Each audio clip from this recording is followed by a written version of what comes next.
Hi everyone, this is a request video by one of my viewers, and it's funny because a lot of people make requests a lot of the time, but you can't do all of them, and sometimes depending on what that request is, it might take some time to prepare or is not something that's feasible or whatnot.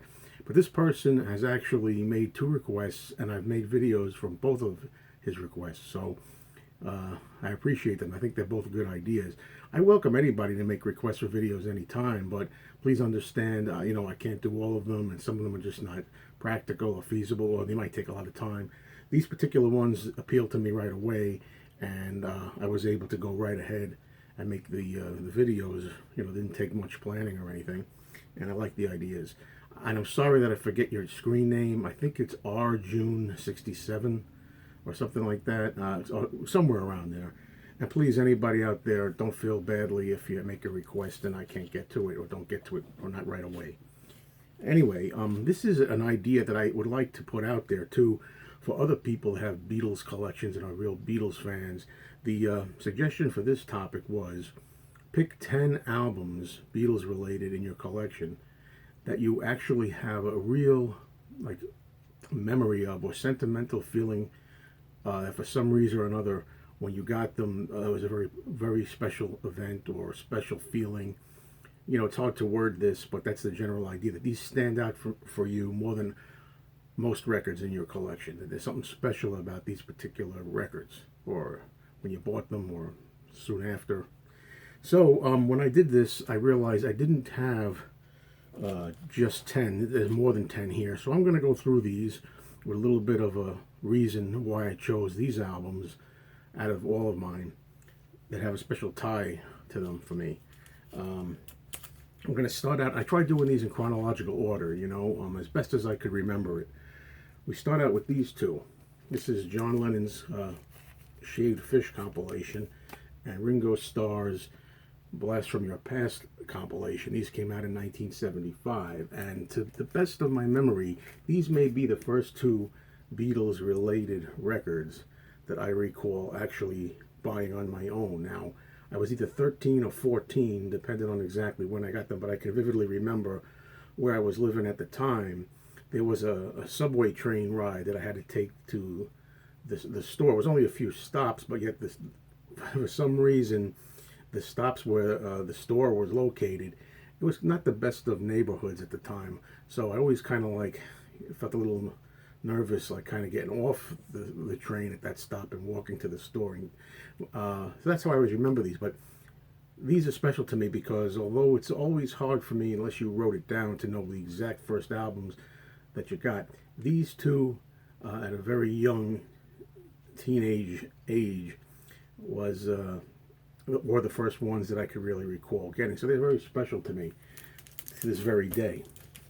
The next compilation I'm going to show you is really a biggie for me too. This is 1976, the Rock and Roll Music compilation, and I was just starting high school when this came out, and I really started to get to be a heavy Beatles collector in around 1975 and 76 and 77. 78, 75 until the end of the 70s was my big start when I was really getting into collecting Beatle records. And at that particular time, being only 13, 14 years old, I hadn't really ventured past 1965 Beatle albums. In fact, I think I just went up to the Help album, maybe Rubber Soul, but I didn't go into really Revolver yet, or the White Album, or Pepper, or anything like that. That would come in 77, 78. So when this album came out, it held a special place in my heart. First of all, I think it's an underrated album. This is really a great rocking collection of all Beatles' powerhouse songs, really more rock and roll, like it says. All right, a lot of people don't like the cover. I love the cover. The hell with it. The only thing I don't like are the thumbs here. They could do without the thumbs. I've got my own fingers to hold the album. But the pictures here is excellent, the foil wrapping. But when I played this particular record, what was really interesting to me is that there were songs here that I was actually hearing for the first time. Most of them were from the White Album. I hadn't yet heard, really, back in the USSR. I hadn't heard Helter Skelter and Hey Bulldog. Those songs and Birthday, those songs really were like the first time I was really getting familiarized with when I was like 14, and I thought, wow, these are really great. And at the time, I remember thinking, well, these sound like Kiss, because Kiss was very hot then. I remember thinking, hearing a song like Helter Skelter, or to a lesser extent, back in the USSR, but certainly like Hey Bulldog. Those were kind of like really like heavy metalish to my ears at the time, being the age that I was. They sounded really like outrageous. So this is definitely going to hold a special place in my heart. And after this album, when I got this, I gradually, in like, I'm going to say 1977 and 78, I went on to get other albums, like the White Album and Abbey Road and Pepper and all the latest stuff. Let It Be. Okay, this next album, this is a bootleg album, the Beatles' 5 Nights in a Judo Arena. There's several variations on this cover, but this particular one with the black and white images here, this was the one I remember getting. And I have to say, by the way, I should make a point, which I meant to say at the beginning. All these albums I'm showing you here on this video, not one of them is the original one that I bought back in the day. Those are all long gone. These are all reacquisitions, because I had sold off my original collection, as you know. So what was important to me about this was we had a flea market, an outdoor flea market, that we used to go to every Sunday. And this 14, 15-year-old would be going around, and I remember the guy at the flea market had a bunch of these, and it seemed like a big deal at the time to get the Beatles' Tokyo, Japan 1966 concert on a record. This is like one of the first bootlegs I ever owned. Okay, so that was a very important album to me. Okay, now I'm going to be talking a little bit about my friend Mike, who passed on, which I reference him a lot as the need comes up. This is a picture of me. I always show this picture, and my late friend Mike at his house with all his Elvis records behind me there. And this is from 1993, and I'm going to be talking about him a lot here. So let me tell you why these albums are special. There's not a particularly good album here. It's Live at the Starr Club in Hamburg, Germany, and I've specifically picked out the one here that has the Bellophon label on there, right? The German version, I believe. Made in Germany, it says. I remember when my friend Mike had gotten this, he was a real Elvis fan, and he just was really like dipping his toe into the Beatles. He wasn't really much of a Beatles guy, but he was getting a little into the Beatles, and he got this album first. And I recall, back in the days, before internet, before, videos here online, and, before cell phones, he called me up on the old rotary phone, and I picked up the receiver, and he said, I want you to hear some of this. And he played over the phone the version of I Saw Her Standing There that appears on this. And I remember being blown away by it. What's funny about it is the quality of these recordings, so poor to begin with, plus hearing it on the telephone. I think I remember taking an audio tape recorder and putting it next to the receiver and recording it off the phone. Could you imagine that? Listening to I Saw Her Standing There in the low quality through the phone on an audio tape recorder, recorded through the phone, but that's what we did. But it's a special memory because he was excited about this particular album. And following right along those lines, that would be 1977. Now we were friends from high school. We met in the freshman year of high school, and the first time we ever got together in person was a day where this particular album came out. This is the first version of the Beatles live at the Hollywood Bowl from 1977. And what's special about this album to me is that I remember, neither one of us drove. I mean, I was 14, and I think, no, I just turned 15. I'm getting the months and years right. I just turned 15, and my friend Mike was still 14. But yet, we were able to get together. His father did the driving and picked us up and everything. And I went to his neck of the woods, and we went to the big, giant store, whether it was Sam Goody or whatever the big store was. And there were all kinds of ads for this record in 1977. And that's a special memory. Again, not the same copy. None of these are the same copy. But this was the album that was really hot at the time, and we both got the record. And again, my friend Mike was just getting into the Beatles around 1977. He was kind of putting Elvis Presley on the side, and he wasn't as interested in Elvis at the time as he'd been.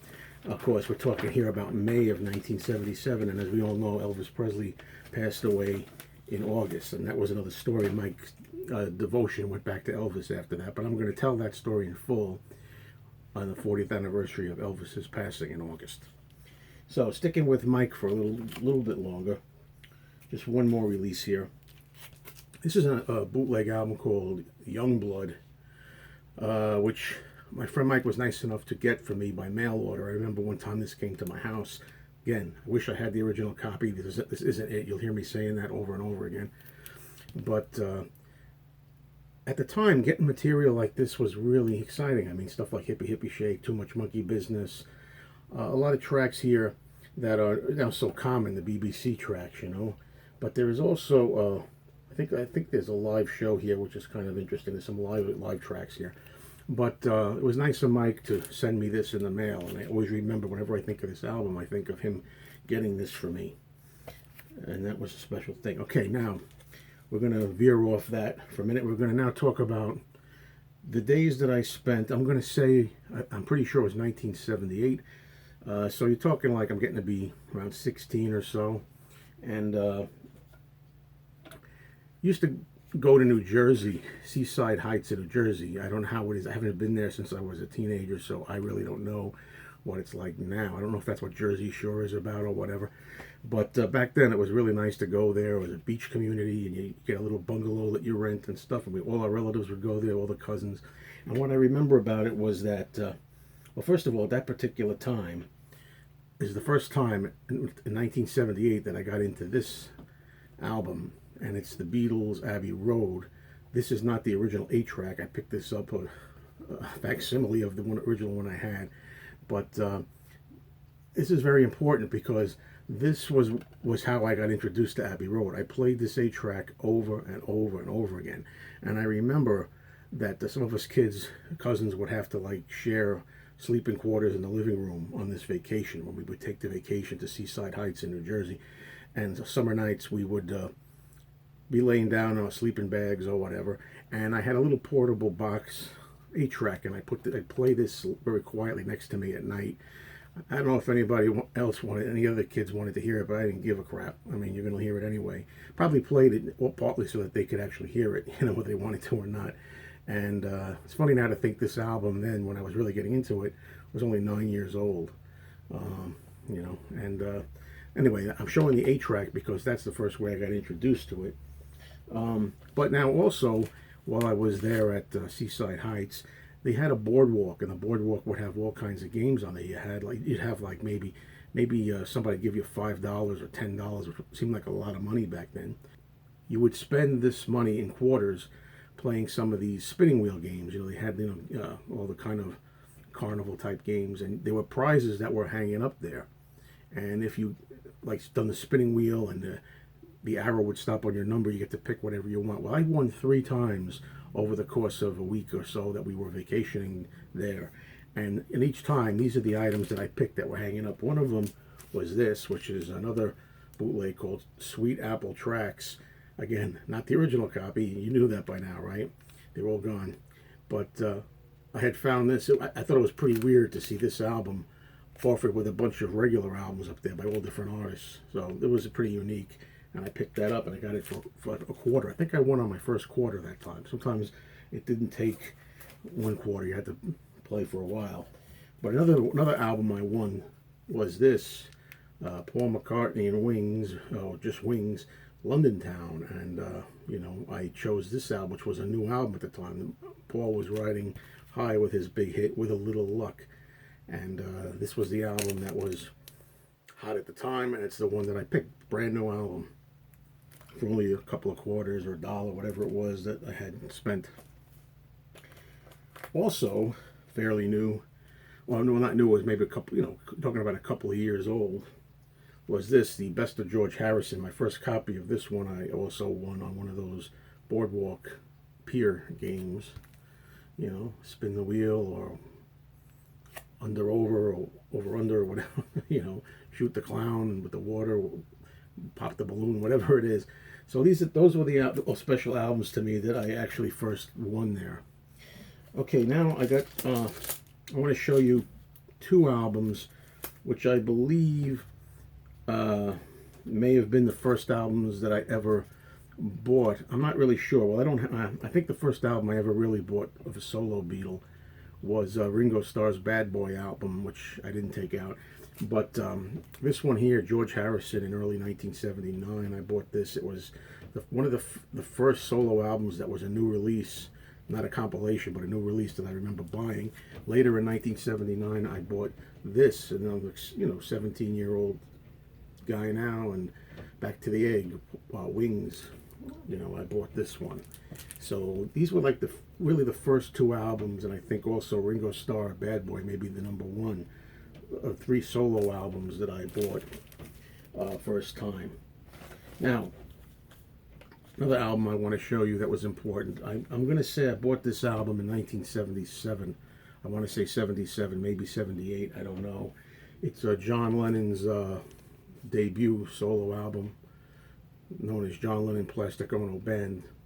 This particular copy, I get a chance to show this rare white label on the back that a lot of people desire, so that's nice to have an opportunity to show that.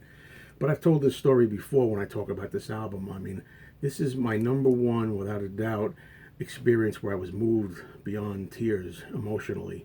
I bought this album, and then it was late at night. I was sitting on the edge of my bed in my room, and I had headphones on, and I was wearing the headphones. I could hear it at a good volume, and I took the lyric sheet out here, and I was reading the lyrics along with the records, and every one of these songs hit me like a ton of bricks, with John bearing his soul.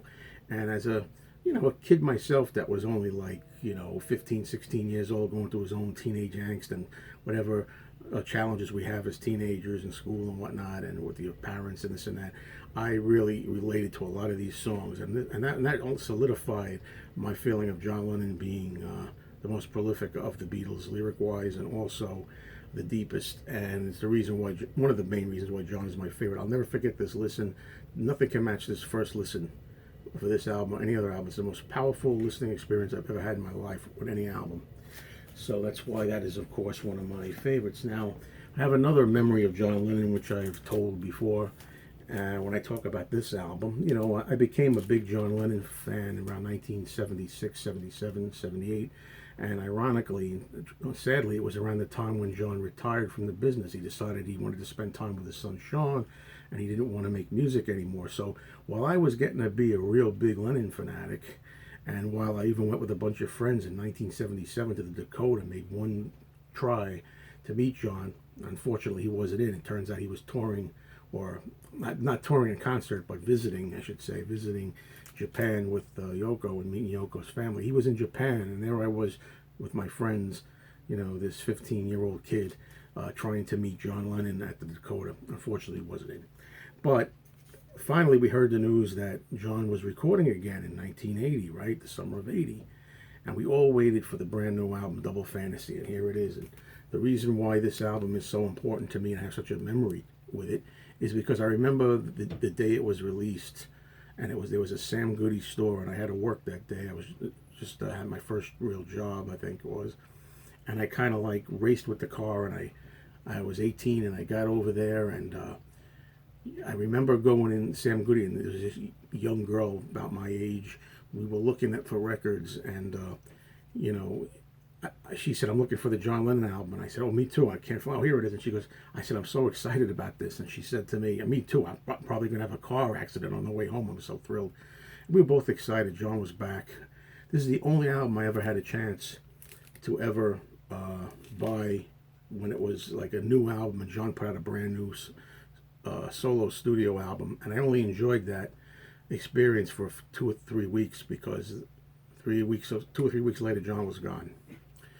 But for that moment, it was new. And I always say this album, it started out as like a celebration of starting over in a brand new, renewed life as a happy middle-aged man. Now it turns into a sad kind of cardboard tombstone of what once was. And it's hard to hear songs like Beautiful Boy just like starting over, without feeling very sad instead of happy. Has the opposite effect now. But anyway, this particular copy I got has a receipt on here. Somebody who bought this, whoever I got this from, this is not my receipt. I got this as a used album, but the date is not easy to read. But on the bottom it says that he acquired, or she acquired it on December 9, 1980. So this was bought This person purchased this and kept the receipt the day after John was killed.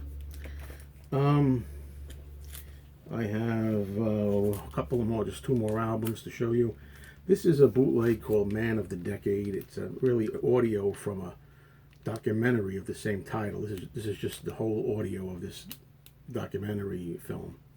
But I had purchased this at a Beatle Fest in 1981, and May Pang happened to be there. And I don't think she was announced.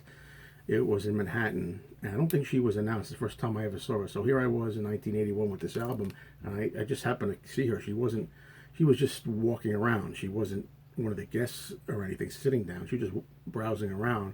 I asked if she wouldn't mind signing this, and she said sure. So there's her signature, you know, and that's why this is a special album to me. The last one I want to show, I'm gonna want to say this was 1987, so we're jumping ahead quite a bit. By this time, I'm in my 20s, you know, in my 20s, and I used to go to Manhattan in Greenwich Village, and when I'd go there, they'd have all kinds of stores there. Stores like It's Only Rock and Roll, Revolver Records, stores where you got a lot of these unofficial records for the first time, a lot of them. And I saw this album. Also, I don't have Volume 1 back again. Volumes 1 and 2, Ultra Rare Tracks Volume 1 and 2. But I saw 1 and 2, 3, 4, maybe even 5 and 6. And I you know, you always came across bootleg albums, you know. You see bootleg albums all the time. And on the back here it said, like, there were a lot of takes here of Help, and I Feel Fine, and We Can Work It Out, and Day Tripper. And I never knew there were such tracks, you know. I said, what do they mean? There were no outtakes of this. And, you know, one of the other albums, the first two that I don't have, had Misery, take 1 to 6, and, you know, There's a Place, takes 3 and 4. And I said, that's ridiculous. You know, this has got to be a con job. But always on the lookout for stuff you buy. And as we all know, these turned out to be the amazing studio quality, state-of-the-art masters tapes that leaked out that sound amazing, freaking amazing. And certainly special records because of that. Special time seeing those records. First time those tracks ever were released on the gray market. Anyway, this has been a long video, and I thank everybody for watching. Hope you had some interest with it. And as I say, if you're out there, you know, all my friends out there, I don't want to put pressure on anybody, but anybody like Brad or Matt or Paul or Marv, I'm forgetting people. I'm so sorry for the people. I'm getting older, you know. You have a brain fart for a moment. But all the people out there that make Beatles-related videos, I'd like to see what you have. If you have memories like this, special memories, not just any record, but something that the records that really stand out to you for one reason or another. Thank you, everybody. Have a great day.